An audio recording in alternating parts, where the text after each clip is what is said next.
Be'ezrat Hashem Mincha is going to be 7:30. Hayom Tish'a Yamim LaOmer Shem Shavo Echad Ushne Yamim.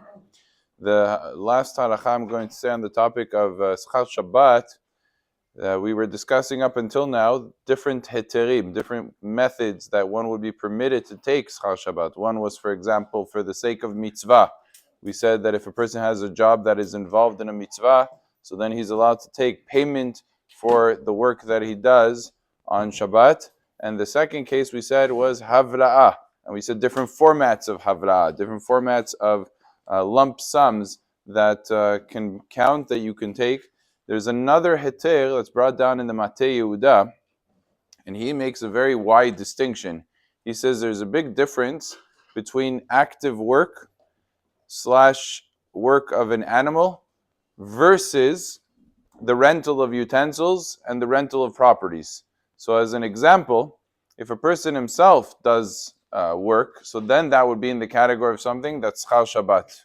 And then it has to follow the rules, havra'ah, not havra'ah, mitzvah, not mitzvah.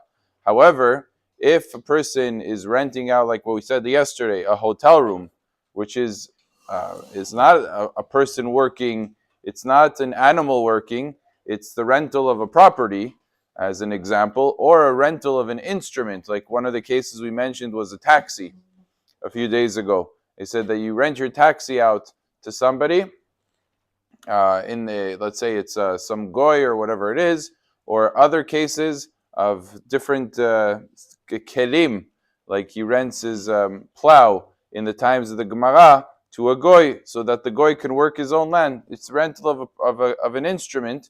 Those cases, to receive benefit and payment from it, would be permitted according to the Matei Yehuda, because there was never a prohibition of Schar Shabbat on utensils and on properties. It was on people and animals. And that distinction, he says, is halakha lema'aseh. He makes that distinction. It's not just academic. The question is it accepted, the position of the Matei Yehuda? Some reject his position, some accept it. Halakha lema'aseh, if there's a case of a need, you could rely on this Matei Yehuda, especially us Sfaradim, because he's saying it in the opinion of the Shulchan Aruch. So there is what to rely on. If it could be arranged in a way where there is a more solid heter like havra'ah, then that would be better. But if you can't arrange it and it's something that's a important financial consideration, one could rely on the position of the Matei Yehuda. It is also brought down in the Halakha Berurah that it could be relied upon in cases of need, and therefore there is a basis for this opinion. Halakha lema'aseh. Baruch Adonai le'olam. Amen.